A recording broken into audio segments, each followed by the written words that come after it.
Bugala Island is one of the 84 islands that make the beautiful Sese archipelago of Kalangala district. Regardless of the natural beauty that surrounds the Basese, life's images are unpleasant. Many live in abject poverty. Even government, the big brother, has been helpless to this situation. It is said that when a door closes, a window opens. Indeed, while all appears dim in Kalangala, there is new hope that will bring smiles to the grim faces of the Basese.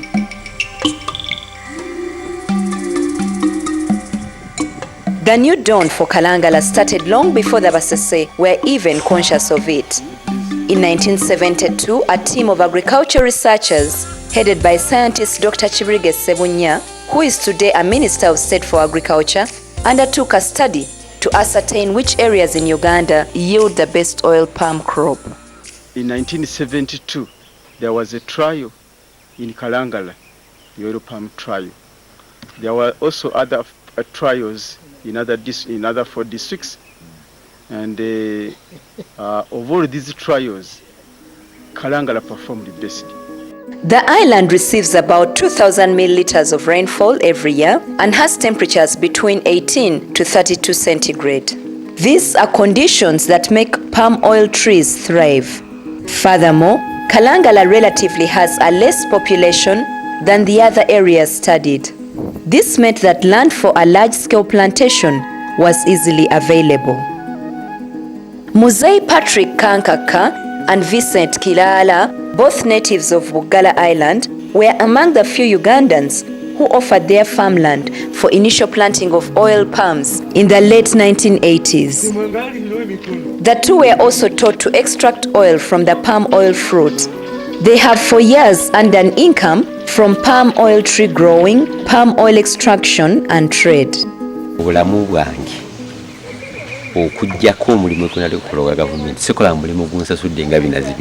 Growing and processing oil palm has drastically improved my life.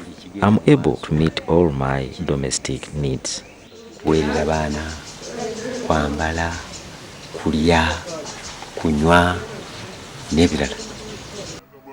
Aware that subsistence operators like Muzei Kankaka lacked the capacity to cause the economic impact required to move Kalangala and Uganda forward, government sought a private investor with capacity to establish a large-scale palm oil tree plantation.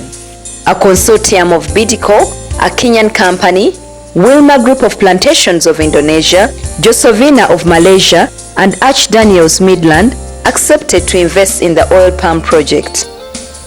Bidco has the core competence in converting oils, processing oils and packing them and distributing them. It's an FMCG company. That means it converts into finished products and made it available to the consumers. Wilmar has the expertise in the plantations. They themselves have about 200,000 hectares of oil palm in Indonesia. They have without gross schemes supporting them. And Archer Daniel Midland, as you know, is the largest processor of agricultural produce in the world. Josovina is a trading company. It exports more or less 80% of the total imports into Africa. After signing of this agreement with government, the private investor made a commitment to invest up to $120 million in the establishment of a 6,000 hectare palm tree plantation and refinery. Work on the project started in December 2003. The initial major event was the arrival of the first palm oil seedlings. About 50,000 seedlings were flown into the country from Indonesia. This paved way for the establishment of the first palm oil tree seedlings nursery on the farm. Currently, the plantation's 2 nurseries have about 1 million palm oil seedlings. On completion, the nucleus farm will cover 6,500 hectares of land.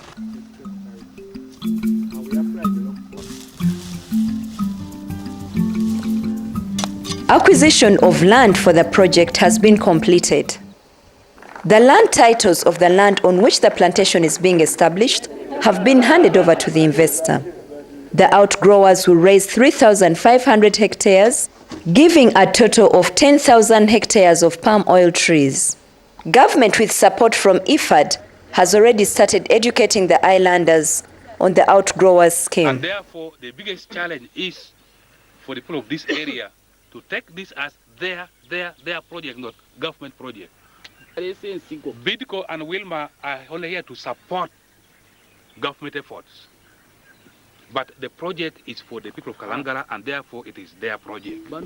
Together with Bidco, government has also launched the Kalangala Oil Palm Growers Trust. The trust is to provide long-term support for activities directed towards the development of palm oil farming and the improvement of the general welfare of small-scale palm oil farmers. On July 19, 2004, President Yoweri Museveni officially launched the palm oil project at Kalangala.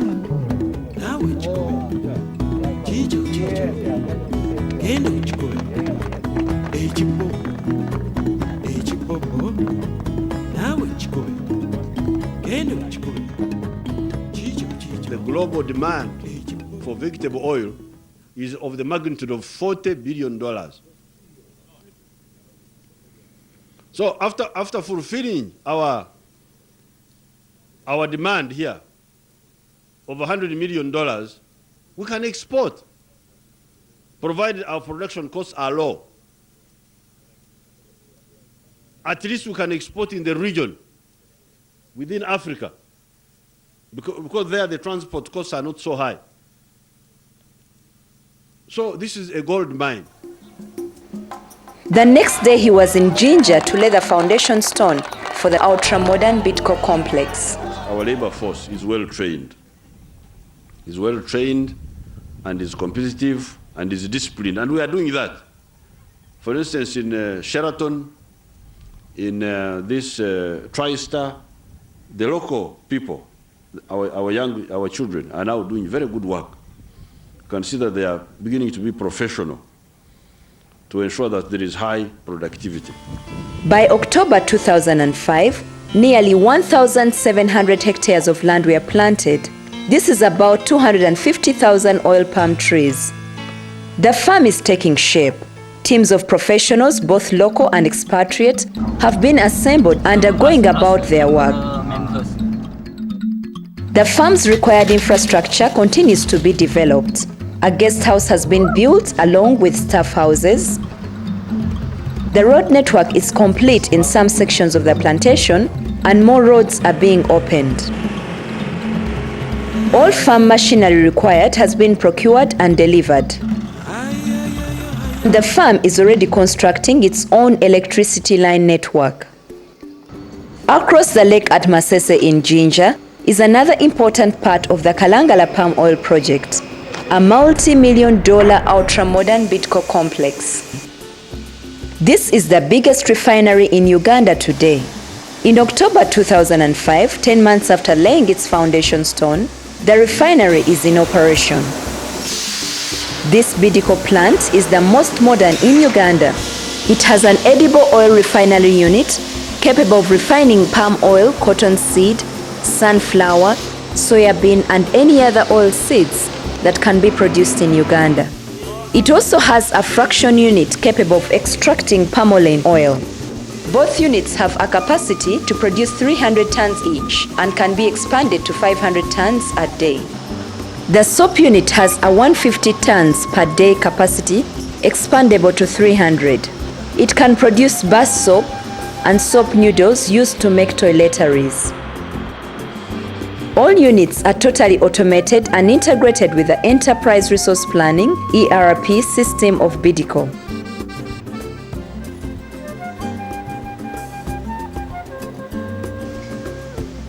This system ensures production of high-quality products, meeting international standards at minimal costs. The plantation and plant at full capacity will provide employment for over 6,000 people directly. Many of these fresh graduates from Ugandan institutions of learning. I read in the newspapers New Vision, and they were asking for graduates who had upper class second to apply for this field assistance here. And I did. Working in this project has been of great help to me in that from the beginning I've tried to implement what I learned from the university. So basically what I did was land use and management, which we are trying to do here. You can see we are clearing forest and planting in new trees. As the farmers in Kalangala and the employees at the refinery are smiling all the way to the bank, the government of Uganda is having its fair share of smiles. Uganda has got high rainfall. We have got sunshine all the year round. We've got a lot of fresh water, as you can see. So this is a project that easily fits in with our situation here. It will employ a lot of people. It will produce vegetable oils of different types, the ones for cosmetic and the one for eating, edible oil. So we are very happy with this project and we shall support it. Furthermore, the project will improve the living standards of thousands of Ugandans and improve the tax base. For the leadership in Kalangala, it provides a moment for the islands to be a center of attraction for the central government. Infrastructure and facilities that have been neglected are being established. Others are already in place, such as this new ferry, which replaced a small, inefficient one. Another bigger one will soon be launched to link the islands to Kampala directly. The government has signed an agreement with a donor-owned and funded company called Infraco Incorporated. This company is to construct an airport and tarmac the main road running through the island. These are some of the infrastructure constraints that the investors we are facing and government is providing. At Masese, a railway line linking the refinery to the national railway network is complete and the road is being tarmacked. The applauding of the investors and the government of Uganda team that has been carrying the project forward is much deserved. For them, memories are many. Among them were the days when pseudo-environmentalists came close to frustrating the project.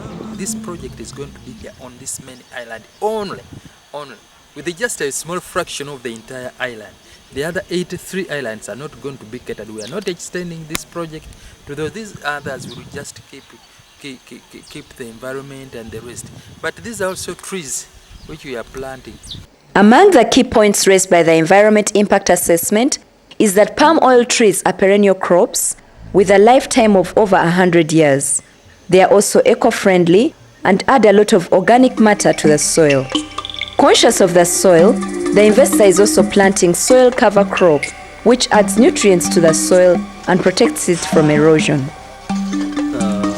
We left 200 meters from the lake as is required by the NEMA requirements. The purpose is to prevent fertilizers as we use in the future from going into the lake. It's for environmental purposes. The project could have some negative social impacts, like increase in population in the island. This could lead to food shortage, pressure on existing health, water and sanitation infrastructure. Aware of these possible impacts, the government and the investors are implementing mitigation measures to address or prevent any likely negative impacts of the project. A well-facilitated health unit is to be built around the nucleus estate, and education and awareness campaigns are to be held to sensitize people on key issues of health and sanitation. Furthermore, farmers under the Outgrowers scheme are being encouraged to intercrop their oil palm trees with food crops to avert likely food shortage. We are going to advise our farmers not to leave the soil bare, but to plant legumes like beans, like soybean, so that they can supplement on the food security. And secondly, so that the soil is not bare, to control erosion and also to get income because This plant is going to take about 3.5 years, 4 years to maturity. So during this time, they will be getting money from these cattle crops. As Mosaic Kankaka looks forward to brighter days ahead, so do the project investors. However, for both of them, their concern is one: will the nation remain stable for the next 3 decades and beyond to enable them enjoy fully all the harvests of their labor? The policy mistakes of the 1960s have been corrected, and they have been corrected irreversibly. So you are most welcome. Be confident to come here. This is a good place now for making money. Like the Golden Dawn, the project is a golden opportunity for the people of Kalangala, Jinja, and Uganda in general. A dawn promises a bright new day. The project promises a bright future that will see an improvement in the lives of millions of Ugandans. This project, for us in Kalangala, we are looking at it as our lifeline. Olugendo lubadde lwanvu wano kyatuuse ffenna ffenna so n'osigaddeyo kyali wanvu ddala.